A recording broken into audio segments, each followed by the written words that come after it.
Assalamualaikum warahmatullahi wabarakatuh. Waalaikumsalam warahmatullahi wabarakatuh.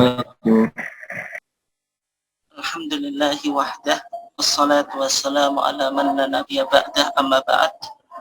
Yang saya hormati Ketua PCM Kota Bojonegoro dan seluruh jajarannya, kemudian juga segenap pengurus Lazismu PDM Bojonegoro, Bapak-bapak, ibu-ibu sekalian, jamaah pengajian PCM Kota Bojonegoro yang dimuliakan Allah.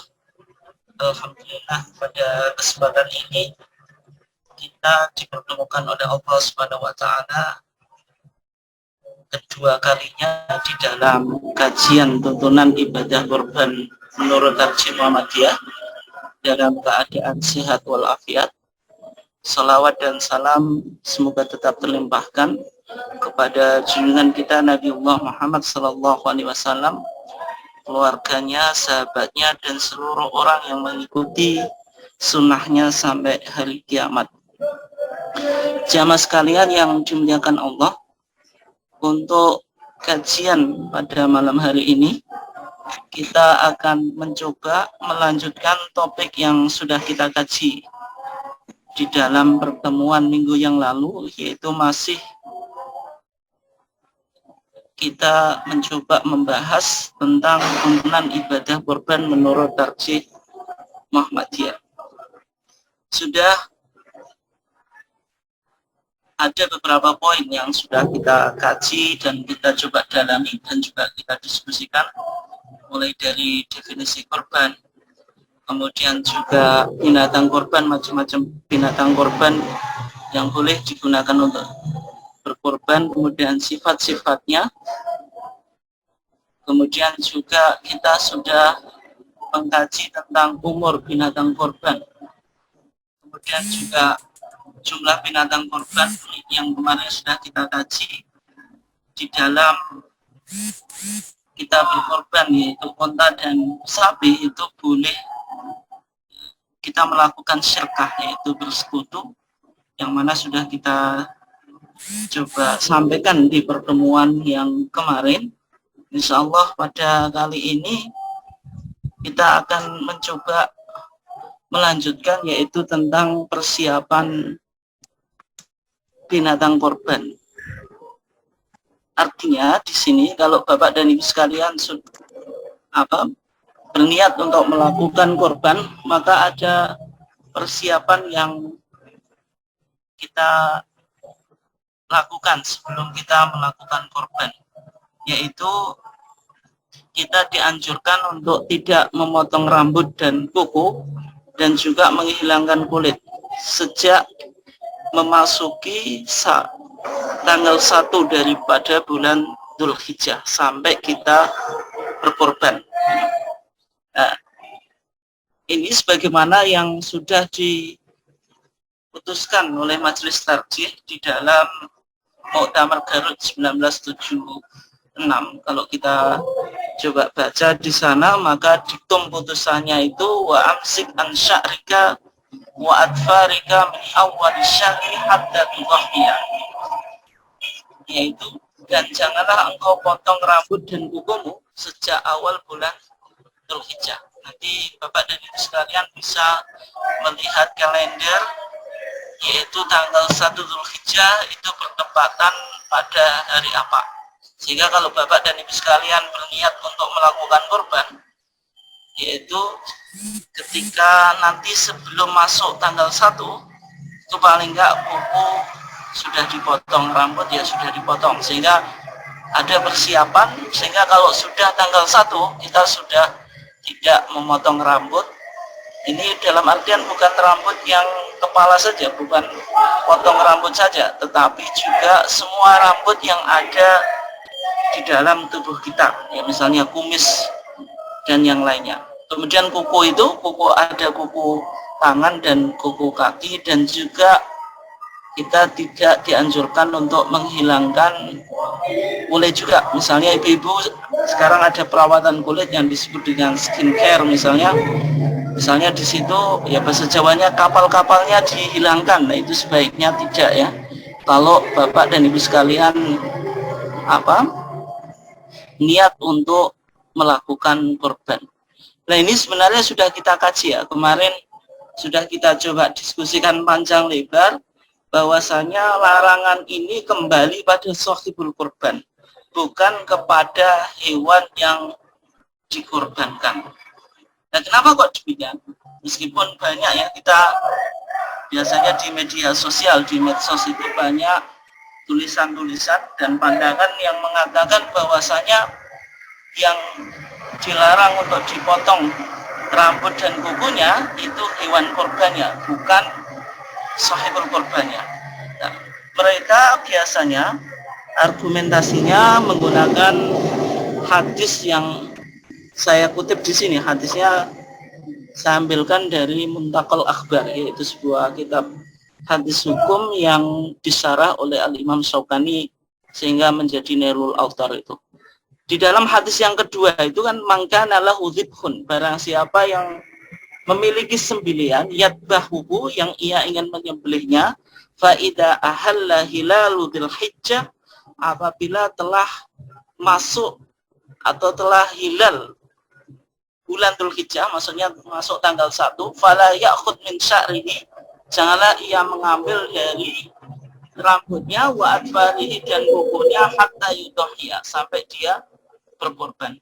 Nah, biasanya ada orang yang berpandangan bahwasanya min sya'rihi wa adfarihi, ada domir ini, ada kata ganti, atau ada pronoun ini kembali pada dzibhun, bukan kepada man, orang, tapi dzibhun, hewan yang mau disembelihkan, dengan asumsi atau dengan argumentasi bahwasanya dhamir itu ya'udu ilal qarib wa laysa ilal ba'id, bahwasanya dhamir itu kembali kepada yang dekat, bukan kepada yang jauh, yaitu kata dzibhun daripada man ini lebih dekat dzibhunnya daripada mannya, sehingga sya'ri itu maksudnya rambut hewan korbannya, wa adfarihi, dan kuku hewannya, bukan kepada man, seseorang atau sahibul korban tadi. Nah, sebagaimana yang saya sudah singgung kemarin, bahwasanya pandangan itu khilafu riwayah, menyelisih riwayah, menyelisih riwayat. Meskipun pandangan itu dibangun atas atas asumsi gramatika bahasa Arab dengan argumentasi bahwasanya dhamir atau kata ganti itu kembali kepada sesuatu yang dekat. Sebenarnya dalam kajian kebahasaan pun tidak ada dari Imam Madzhab 4 itu, mulai Al-Imam Abu Hanifah, kemudian Imam Malik, Imam Syafi'i, kemudian Imam Ahmad ibn Hanbal Asy-Syaibani, yang memiliki pendapat bahwasanya kata atau dhamir hu ini atau sya'rihi wa atfarihi ini kembali pada dzibhun, tidak ada. Kalau kita baca dalam kitab-kitab klasik itu kita tidak menemukan satupun ulama yang memiliki argumentasi atau pendapat semacam itu dengan misalnya pembacaan secara kebahasaan dengan pendekatan gramatika bahasa Arab, itu pun tidak kita temukan. Padahal para ulama kita atau ulama mazhab itu jelas tentu memiliki kemampuan yang cukup luar biasa di dalam pemahaman gramatika bahasa Arab. Tapi kita tidak menemukan, meskipun pendapat itu misalnya dalam fikih itu ada pendapat yang disebut syadzun, pendapat yang anomali, pendapat yang nyeleneh, itu pun kita tidak temukan. Sehingga yang sudah saya sampaikan tadi, bahwasanya pendapat tersebut itu adalah khilafu riwayat.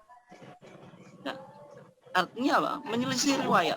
Karena kalau kita coba cek di dalam hadis tadi, hadis yang yang kita bahas tadi, idza ra'aitum hilala dzulhijjah wa arada ahadukum ayyudhiya falyumsik an sya'rihi wa adfarihi. Misalnya kalau kita telusuri riwayat-riwayat yang bicara tentang hadis, misalnya ada sebuah kajian yang cukup menarik yang ditulis oleh Syekh Nasruddin Albani. Dia menulis buku namanya Irwa Al-Ghalil. Buku itu sebenarnya sebenarnya takhrij atau kajian hadis terhadap kitab Al-Hambali yang bernama Manarus Sabil. Hadis itu disebutkan di Manarus Sabil sehingga Syekh Al-Albani itu menelusuri riwayat-riwayat yang ada yang berkaitan dengan hadis tadi. Misalnya di sini ada riwayat yang diriwayatkan oleh Haris ibn Abdurrahman an Abi Salamah an Ummi Salamah qalat idza dakhala asyru dzulhijjah, apabila telah masuk apa?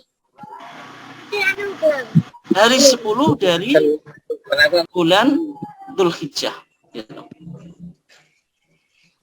Fala ta'khudanna min sya'rika, janganlah sekali-kali kamu mengambil rambutmu.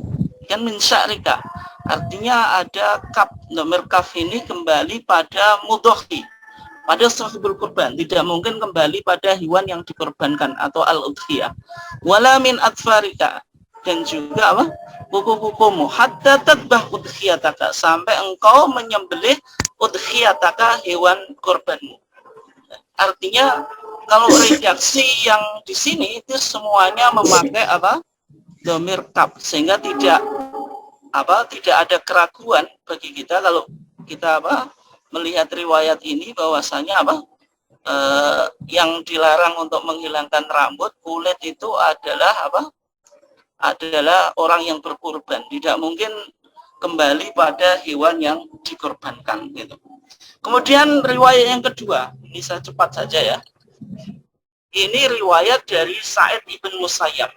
Kata Sa'id ibn Musayyab, atau ada yang baca Al-Musayyib, itu fadzakartuhu li Ikrimah, saya menuturkan kepada Ikrimah, faqala, maka Ikrimah menjawab, alla ya'tasilu an-nisa'a wa tiba, orang yang berkorban itu supaya tidak menjauhi para wanita, maksudnya masih boleh mengumpuli istri, wa tiba, dan masih boleh memakai wangi-wangian. Ini yang sudah kita bahas. Kenapa kok ada anjuran kita tidak diperbolehkan memotong kuku kemudian menghilangkan rambut? Karena di antara beberapa alasan atau hikmah yang disampaikan oleh para ulama, yang pertama, kurban itu semua ibadah itu nilai dasarnya adalah spiritualitas, yaitu meningkatkan iman dan menghapus dosa.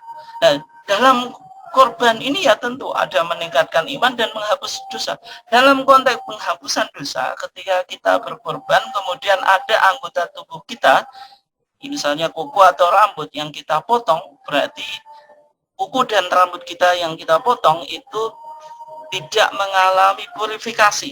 Artinya korban kita tidak menghapus dosa kita secara totalitas. Sehingga untuk mencapai purifikasi yang secara totalitas tadi, kita dianjurkan untuk tidak menghilangkan rambut dan kuku. Yang kedua, orang yang berkorban itu memiliki kesamaan dengan orang yang ihram atau muhrim. Orang yang melakukan haji di Mekah pada bulan Dzulhijjah adalah bulan haji juga. Kita yang belum diberi kesempatan oleh Allah Subhanahu wa taala untuk melakukan ibadah haji, ternyata kita diberikan peluang untuk melakukan ibadah yang ibadah itu juga dilakukan oleh orang haji, yaitu korban. Kalau orang haji namanya al-hadyu. Nah, orang haji ketika melakukan ihram atau muhrim itu dalam HPT kita, Bapak dan Ibu sekalian bisa lihat di HPT jilid 1, itu ada yang disebut muharramatu al-ihram, hal-hal yang diharamkan pada saat ihram. Di antaranya orang yang berihram itu tidak boleh memotong rambut, memotong kuku, memakai wangi-wangian, menggauli istri, menikah atau dinikahkan dan seterusnya. Dan juga memakai wangi-wangian. Kalau kita lihat di sini, orang yang berkorban itu juga melakukan sesuatu yang ada kemiripan dengan orang yang berihram, yaitu dia tadi tidak dianjurkan untuk memotong rambut dan kuku. Tetapi ada perbedaan, tidak semuanya sama. Yaitu orang berkorban boleh menggauli istri, tetapi orang yang muhrim itu tidak boleh menggauli istrinya. Kemudian orang yang berkorban boleh memakai wangi-wangian. Kalau orang yang muhrim atau melakukan ihram itu tidak boleh melakukan wangi-wangian. Artinya orang yang berkorban itu melakukan beberapa hal yang juga dilakukan oleh orang yang ihram tetapi tidak secara penuh. Artinya ada keserupaan tetapi tidak secara penuh. Kemudian Bapak dan Ibu sekalian yang dimuliakan Allah, untuk menyingkat waktu kita masuk pada yang kedua, yaitu waktu penyembelihan. Sudah kita bahas bahwasanya penyembelihan korban itu 4 hari, yaitu Yaumun Nahri tanggal 10 Dzulhijjah saat Idul Adha itu, kemudian Ayyamut Tasyrik, hari-hari tasyrik tanggal 11, 12 dan 13. Ini jadi kita memiliki waktu 4 hari untuk melakukan ibadah korban. Nah, kemudian tadi kita katakan bahwasanya mulainya itu Yaumun Nahri, hari nahar, yaitu tanggal 10. Tanggal 10 itu dimulai kapan itu? Apakah ketika matahari sudah terbit atau setelah sholat? Kalau setelah sholat, sholatnya siapa? Sholatnya al-mudhahi atau sahibul kurban atau sholatnya imam? Nah, oleh sebab itu perlu untuk kita coba cermati ya. Yang pertama, sebelum kita coba kaji, kita lihat keputusan Garut 1976 ya. Di dalam diktum keputusan kita, maka di sana dikatakan watadbah ba'da sholat, dan engkau menyembelih setelah sholat, la qablaha, bukan sebelumnya. Artinya dalam putusan tarjih kita, menyembelih itu hendaklah dilakukan setelah sholat, yaitu sholat Idul Adha. La qablaha, sebelum, bukan sebelumnya. Hatta akhiri ayyami tasyrik, sampai akhir hari-hari tasyrik. Jadi kalau kita lihat di sini, diktum putusan kita menyatakan bahwasanya mulai penyembelihan hewan korban itu ba'da sholat, setelah sholat, la qablaha, bukan sebelumnya. Artinya misalnya ini kasus ibu-ibu, ya mohon maaf, misalnya janda ya, ingin berkorban, kebetulan tadi ibu-ibunya tadi mengalami menstruasi atau haid, sehingga orang haid itu meskipun dianjurkan untuk mendatangi tempat sholat, misalnya dia tidak melakukan, di rumah saja, kemudian karena tadi memiliki keinginan berkorban, kemudian menyembelih hewan korbannya, padahal sholat imam di lapangan itu belum selesai. Maka itu harus diperhatikan. Kalau kita lihat dalam keputusan Garut 1976, berarti kalau ada ibu-ibu yang melakukan semacam itu, misalnya ini sekedar contoh ya, itu berarti belum benar. Sehingga perlu diperhatikan. Sehingga perlu kita perhatikan bahwasanya memulai penyembelihan hewan korban itu menunggu selesainya sholat. Nah, kemudian berikutnya yang menjadi pertanyaan, ini penting. Sholatnya siapa? Sholatnya orang yang berkorban atau sholatnya imam gitu. Artinya orang yang berkorban itu bisa jadi tidak bisa jadi tidak ikut sholat Idul Adha secara berjamaah gitu. Karena sholat Idul Adha bisa juga dilakukan secara munfaridan, secara sendiri-sendiri, atau misalnya ada udzur-udzur tertentu yang menyebabkan dia tidak bisa ikut sholat sholat Id di tanah lapang atau di masjid. Tapi kalau konteks di Muhammadiyah, putusan tarjih kita ya sebaiknya di tanah lapang. Misalnya dia tidak ikut sholat Id secara berjamaah, kemudian sholat Id sendiri. Setelah sholat Id sendiri, apakah boleh menyembelih hewan kurbannya atau menunggu selesainya sholat imam secara berjamaah tadi di lapangan kan gitu. Nah, sehingga kalau kita lihat, coba kita jawab pertanyaan itu. Kalau kita lihat di dalam hadis Jundub ibn Sufyan, beliau mengatakan syahidul adha ma'a Rasulillah, saya pernah menyaksikan Idul Adha bersama Rasulullah. Falamma qadha salatahu bin nasi, maka tatkala Rasulullah menyelesaikan sholatnya dengan orang-orang, berarti ini sholatnya secara jamaah, Rasulullah menjadi imam. nadhara ila ghanamin. Rasulullah melihat kambing qad bihat telah disembelih. Kemudian ketika itu Rasulullah mengatakan atau bersabda, man dzabaha qabla sholati falyatbah syatan makanah. Barang siapa yang telah menyembelih sebelum sholat, hendaklah ia menyembelih kambing sebagai gantinya. Artinya kambing yang disembelih sebelum selesainya sholatnya Rasulullah tadi dianggap bukan korban. Sehingga di dalam redaksi yang lain dikatakan lahmus syatin. Sesungguhnya dia itu lahmus syatin, adalah daging sate.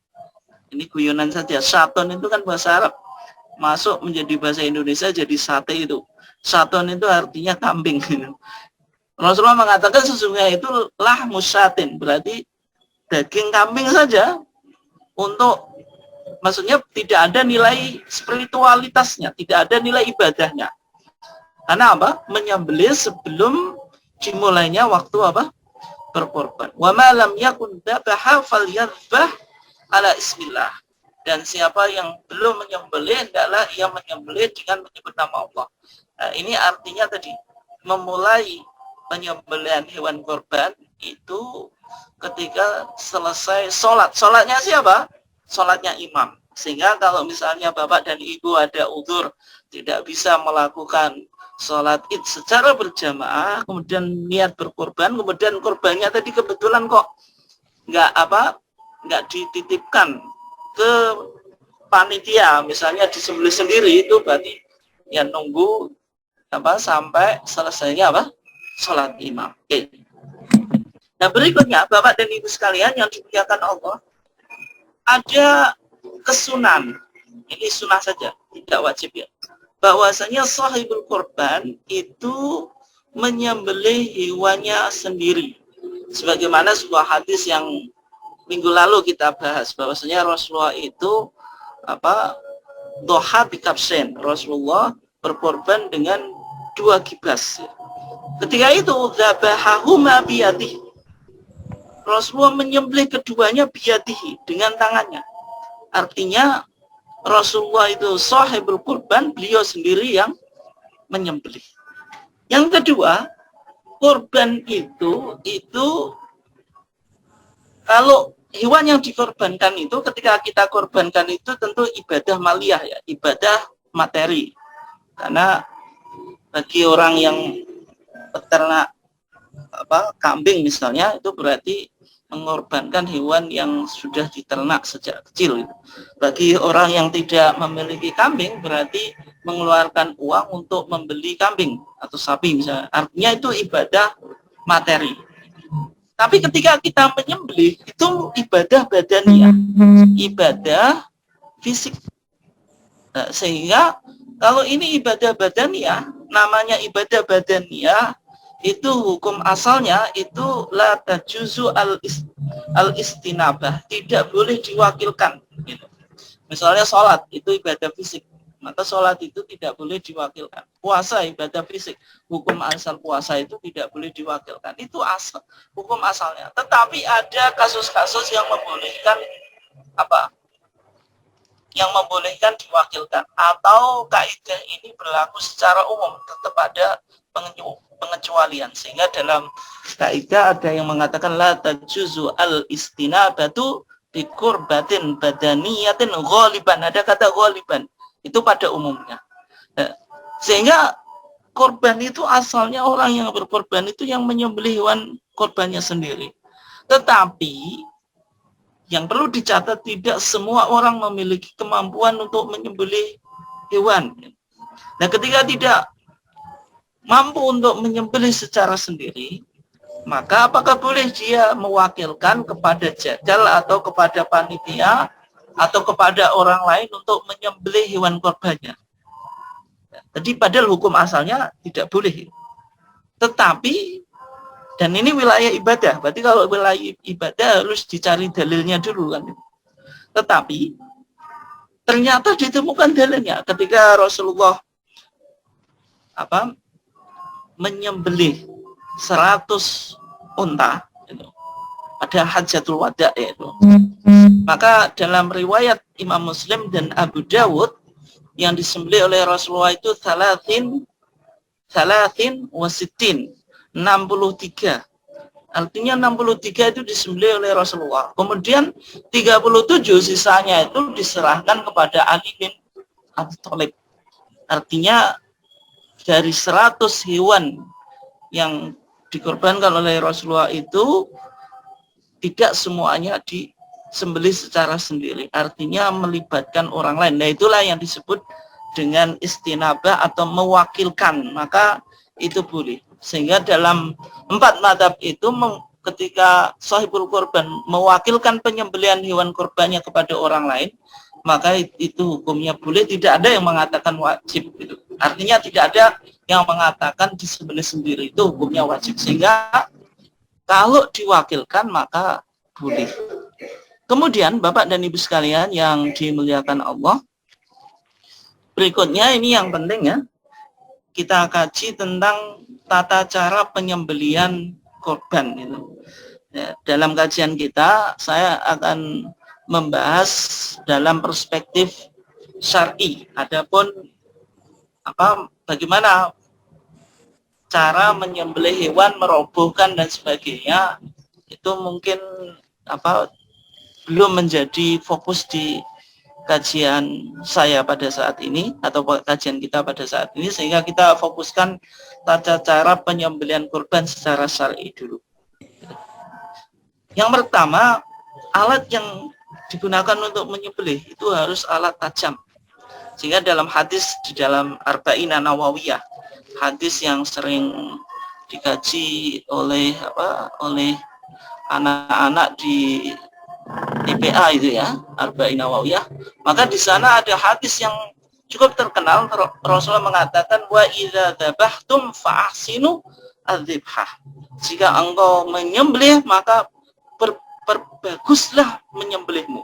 Artinya jangan sampai kita menyembelih hewan, menghilangkan nyawa hewan meskipun itu halal, kemudian caranya itu menyakiti sehingga hewannya itu meninggal secara kesakitan. Ya, mungkin tidak ada pri kehewanan. Kalau pri kemanusiaan sangat umum dibicarakan. Hak asasi kehewanan ini yang mungkin jarang dibicarakan. Tetapi sebenarnya Nabi Muhammad 14 abad yang lalu itu sudah berbicara tentang hak asasi hewan. Yaitu hewan itu ketika disembelih maka tidak boleh dengan membabi buta, termasuk dengan menggunakan alat menyembelih, pisau atau pedang atau apapun yang tidak tajam. Nah, apapun yang alat yang tajam yang bisa mengalirkan darah, maka itu boleh digunakan sebagai alat untuk menyembelih. Tetapi ada pengecualian, yaitu gigi, kuku, dan tulang. 3 ini yang tidak boleh. Maka dalam hadisnya Rasulullah bersabda, ma'anharodam, apapun yang mengalirkan darah. Apapun itu terbuat dari apapun, misalnya terbuat dari besi, dari batu, dari yang lainnya, tidak harus dari besi ya. Tetapi selama ia bisa mengalirkan darah dan tajam, itu boleh. Wadhukirusmullah, dan disebutkan nama Allah alaihi atasnya, fakulu, maka makanlah. Laisa sinu wadhufru, tetapi ada pengecualian ini, bukan gigi dan kuku. Kenapa? Rasulullah mengatakan, sauhaditsukum andalik, saya akan menceritakan kamu tentang itu. Amma sinu fa'admun, maka kuku itu adalah tulang.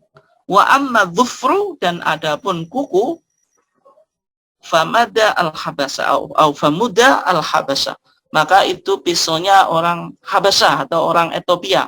Nah, ini artinya Rasulullah itu membangun sebuah identitas. Dalam beberapa ritual ibadah kita selalu dianjurkan untuk mukhalafah ahlul kitab, menyelisih ritual ibadahnya ahli kitab, dan dalam konteks penyembelihan ini adalah mukhalafatu al-Habasah, yaitu menyelisih praktek atau tradisi penyembelihan orang Ethiopia, yaitu dengan menggunakan kuku. Sehingga 3 alat ini dari hadis ini kita simpulkan tidak bisa dijadikan apa?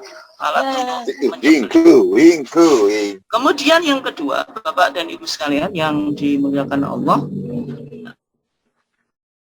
yang kedua yaitu kita menghadapkan hewan atau bagian leher ke arah kiblat.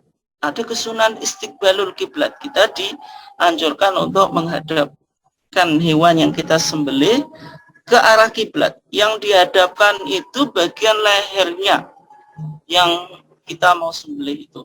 Nah, kemudian yang sering menjadi pertanyaan, posisi kepala itu apakah di utara atau di selatan? Karena kebetulan arah kiblat kita itu kan di barat. Maksudnya posisi kepala hewan itu di selatan atau di utara. Meskipun kalau kita lihat secara umum, Bapak dan Ibu sekalian yang dimuliakan Allah, itu kalau di Indonesia rata-rata orang menyembelih itu posisi kepalanya di selatan. Gitu. Nah, ini dasarnya apa? Dasarnya hadis Jabir ibn Abdullah. Rasulullah itu menyembelih pada hari Yaumun Nahri Kabshain, 2 kambing akronen, yang keduanya bertanduk gitu. Falamma wajjahuma, maka tatkala menghadapkan keduanya, maksudnya menghadapkan ke arah kiblat, ketika itu Rasulullah membaca doa. Doanya ini penting ya Bapak dan Ibu sekalian untuk ketahui, doanya sebagaimana dalam doa iftitah yang riwayat Ali ibn Abi Thalib itu. Hadis Ali ibn Abi Thalib yang diriwayatkan oleh Imam Muslim ini. Dalam konteks apa? Doa istiftah atau iftitah.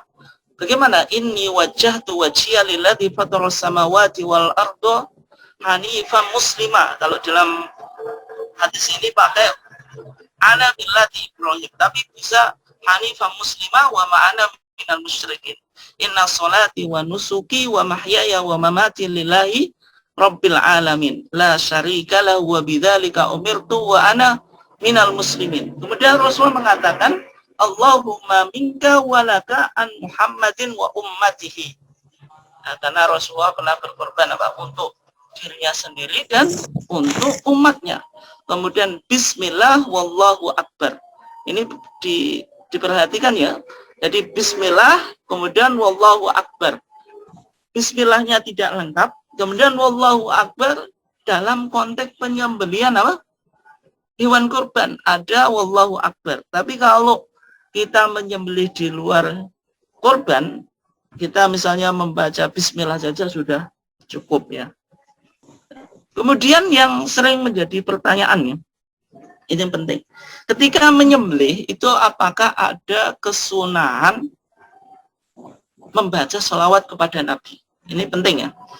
Kalau kita lihat di dalam mazhab Syafi'i, di dalam kitab Matan Abi Suja atau Fathul Qorib itu syarahnya atau yang ditulis oleh Ibnu Qasim Al-Ghazi itu, ada 5 kesunahan yang kita dianjurkan ketika menyembelih. Yang pertama itu at-tasmiyah, membaca bismillah. Kalau dalam mazhab Syafi'i boleh bismillah saja atau bismillah secara lengkap gitu. Walaupun tidak membaca bismillah, itu hewan yang disembelihnya halal. Itu dalam mazhab apa? Syafi'i gitu. Kemudian yang kedua, ini yang kita bahas ya. Membaca sholawat kepada Nabi. Jadi baca bismillahirrahmanirrahim itu kalau lengkap, atau bismillah saja, Allahumma sholli ala Muhammad gitu. Tetapi dimakruhkan menggabung antara nama Allah dengan nama Rasulullah. Maksudnya apa? Bismillah wa Muhammadin atau Bismillah wasmi Muhammad. Nah, itu makruh, itu tidak boleh. Karena apa? Seolah-olah memposisikan nama Allah dengan nama Nabi Muhammad itu seimbang. Tetapi tadi ada kesunahan Allahumma sholli ala Muhammad. Jadi Bismillah Allahumma sholli ala Muhammad, baru Allahu Akbar, baru apa? Doa supaya diterima. Misalnya Allahumma hadhi minka wa ilaika fataqabbal. Maka dalam pandangan terjih, sholawat kepada Nabi itu memang baik. Dan hadisnya itu umum. Karena hadisnya umum, tidak semua umum itu bisa dibawa dalam konteks yang khusus tadi, dalam penyembelihan korban. Karena dalam hadis yang kita baca, dalam hadis Jabir ibn Abdillah, kita tidak temukan Nabi membaca sholawat. Sehingga kita tidak amalkan. Meskipun masyarakat kita, karena secara umum bermadzhab Syafi'i, orang menyembelih itu ya bismillah, terus Allahumma sholli ala Muhammad itu, karena memang dalam rumusan mazhab mereka semacam itu. Tetapi kalau kita di Muhammadiyah, sholawat ketika menyembelih itu tidak kita amalkan. Dan kemudian setelah itu memutus atau memotong tenggorokan dan 2 urat nadi yang ada di leher. Oke, Bapak dan Ibu sekalian yang dimuliakan Allah, berikutnya ini yang penting ya, kita bahas tentang pendistribusian daging hewan korban. Nah, kalau kita berkorban, itu objek atau sasaran yang kita berikan daging korban itu kepada siapa saja. Nah, untuk menjawab pertanyaan itu, atau juga bolehkah orang berkorban itu makan hewan korbannya? Nah, untuk menjawab pertanyaan itu, kita coba lihat keterangan beberapa ayat dan beberapa hadis. Yang pertama di dalam surat Al-Hajj ayat 28. Di sana dikatakan fakulu minha. Fakulu maka makanlah kamu sekalian minha dari bahimatul an'am yang dikorbankan tadi, atau hewan ternak yang dikorbankan tadi. Di sini menariknya ada min. Min itu litab'id. Litab'id itu menunjukkan arti sebagian. Artinya kalau ada orang berkorban, orang korban misalnya 1 ekor kambing disembelih, kemudian dimakan satu keluarga, tidak dibagikan kepada orang lain, maka itu hukumnya tidak disebut korban, tapi ya mayoran atau pesta sajalah gitu. Nah, kenapa?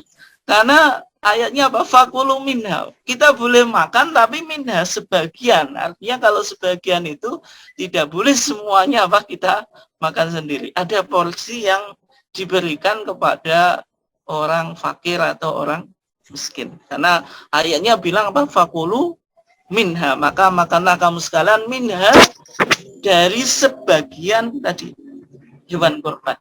Kemudian wa'at'imu al-ba'isa al-faqira, dan beri makanlah al-ba'isa al-faqira, orang fakir yang sengsara. Ini keterangan surat Al-Hajj ayat 28. Kemudian berikutnya di dalam surat Al-Hajj ayat 36, di sana dikatakan fakulu minha. Ini sama ya. Tapi di sini ada penjelasan yang spesifik. Orang fakir yang kita kasih itu yang bagaimana? Maka di sini dikatakan wa'at'imu, dan berikanlah kamu sekalian makan al-qani'ah, orang fakir atau orang miskin yang qana'ah. Qana'ah itu malu untuk meminta-minta atau merasa gengsi, atau bahasa kita isin jaluk atau malu untuk meminta. Wal mu'tar, atau yang tidak malu, suka meminta.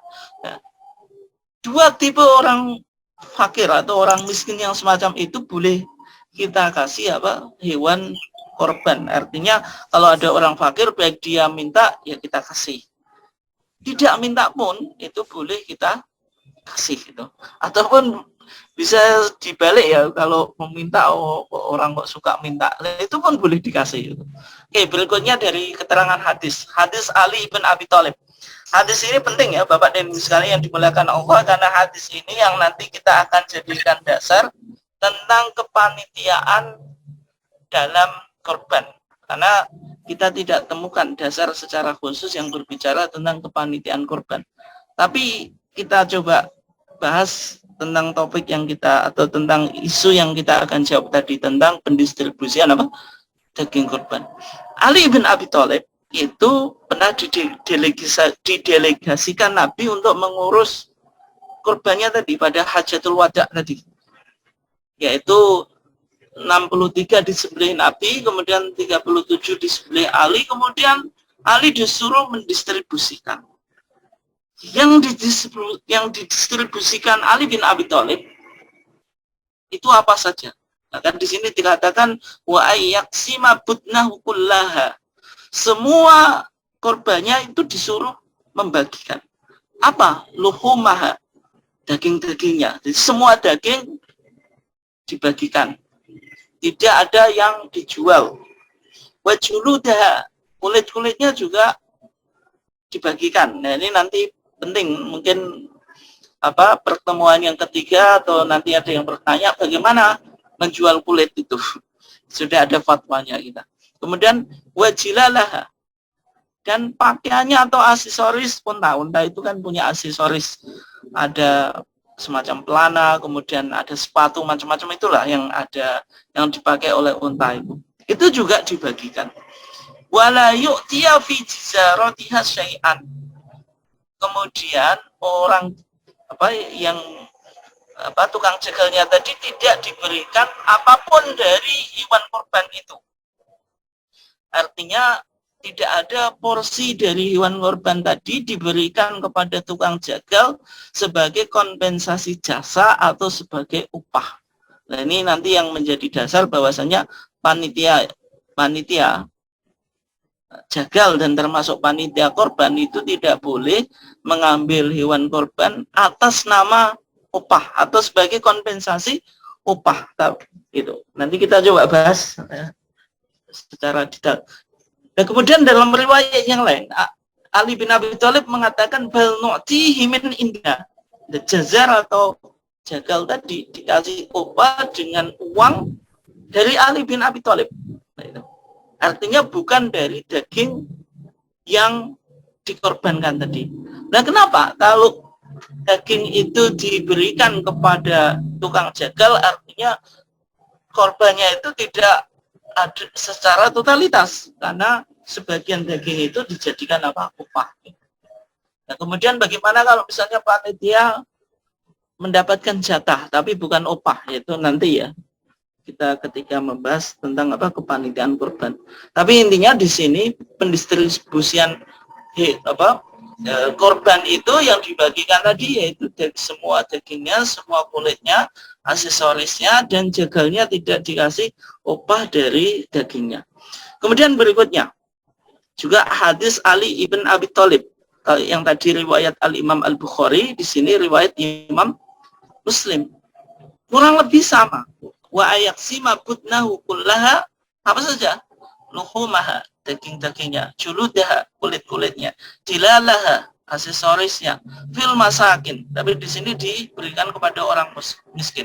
Wala yu'tiya fi jizaratiha min hasyai'a, dan tukang jagalnya itu tidak diberikan atau pekerjaan jagalnya itu tidak diganti dengan kompensasi daging sebagai upah itu. Kemudian berikutnya hadis Sulaiman ibn Musa itu. Maka di sana dikatakan, Rasulullah mengatakan fakulu minhu masyitum, boleh kita memakan darinya, dari sebagian. Minhu itu litabid, sebagian, tapi tidak seluruhnya. Masyitum, sesuai kehendakmu.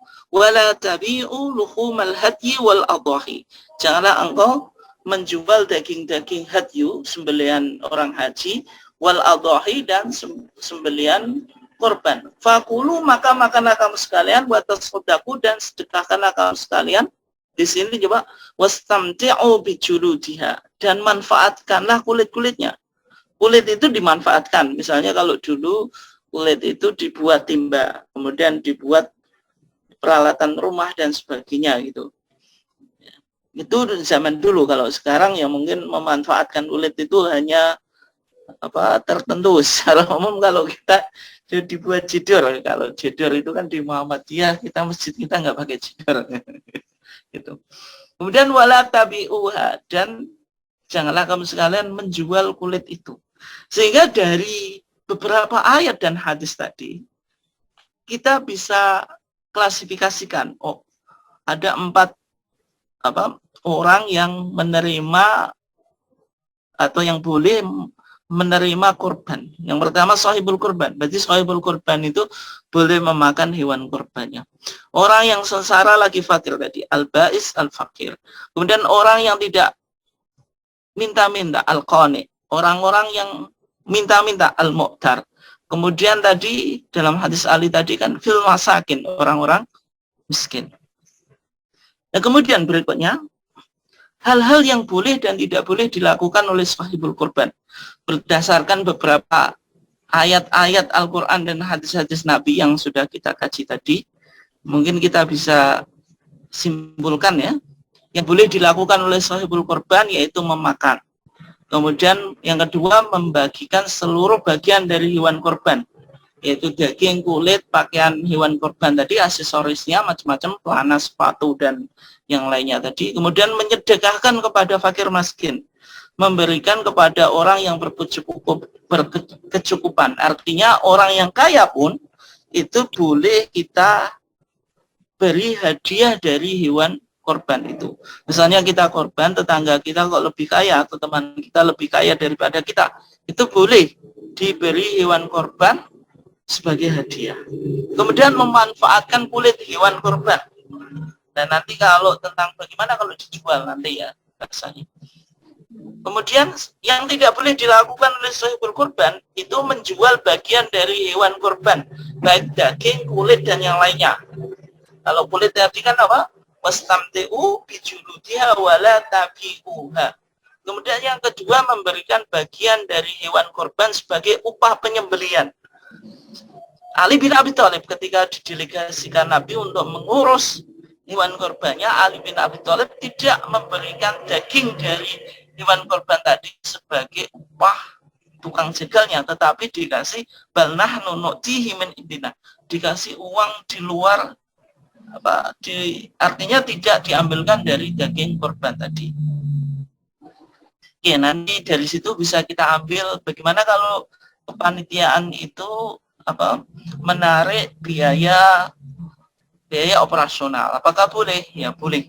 Nah, sehingga kita coba kaji tentang kepanitiaan korban. Kita nggak terlalu lama ya. Nanti kita buka diskusi ya. Kepanitiaan korban. Bapak dan Ibu sekalian yang dimuliakan Allah. Ketika di zaman modern itu kepanitiaan korban itu penting ya? Karena kegiatan korban itu bisa berhasil karena ditangani secara bagus. Artinya ketika ada panitia korban itu menjadikan korban yang kita lakukan itu semakin efektif dan efisien gitu. Dan sehingga orang yang mau berkorban itu sudah mudah gitu loh, tidak harus dikelola secara sendiri. Tetapi kalau kita lihat itu kepanitiaan korban itu tidak ada hadis yang khusus menjelaskan tentang itu. Beda dengan kepanitiaan zakat. Kalau kepanitiaan zakat itu jelas. Karena Al-Quran innamas shadaqatu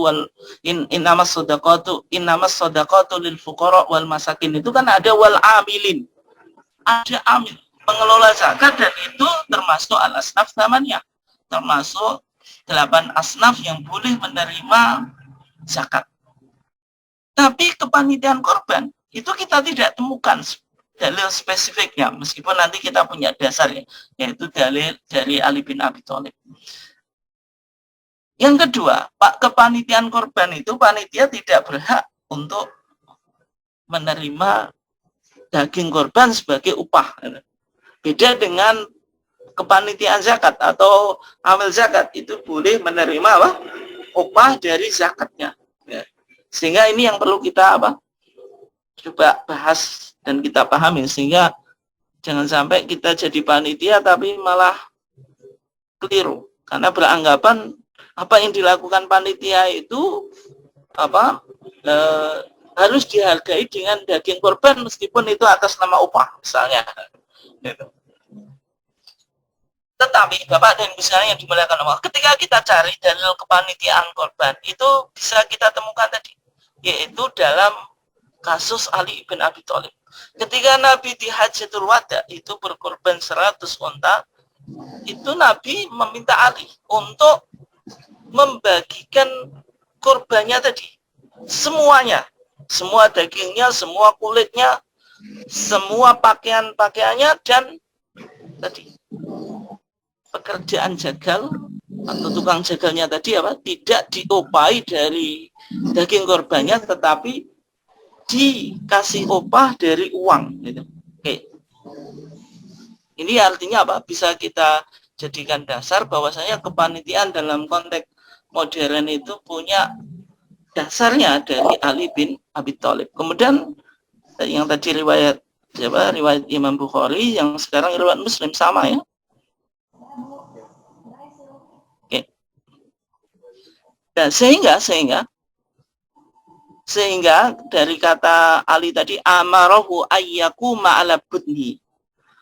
Amarahu, Rasulullah itu memerintah Ali ayyakuma untuk melakukan atau diberikan tugas ala budnihi untuk tadi menyembelih hewan korbannya, atau menyembelih, pokoknya menyembelih, mendistribusikan dan sebagainya. Itu bisa dipahami bahwasanya Ali bin Abi Thalib itu posisinya sebagai asisten, pembantu korbannya Rasulullah. Artinya perlu dipahami bahwasanya tugas dari panitia korban itu asisten sahibul korban. Jangan sampai panitia korban itu misalnya merasa seolah-olah dia yang memiliki hewan korban itu, sehingga ada daging yang hilang, satu sak atau kepala yang hilang, kemudian yang lainnya itu.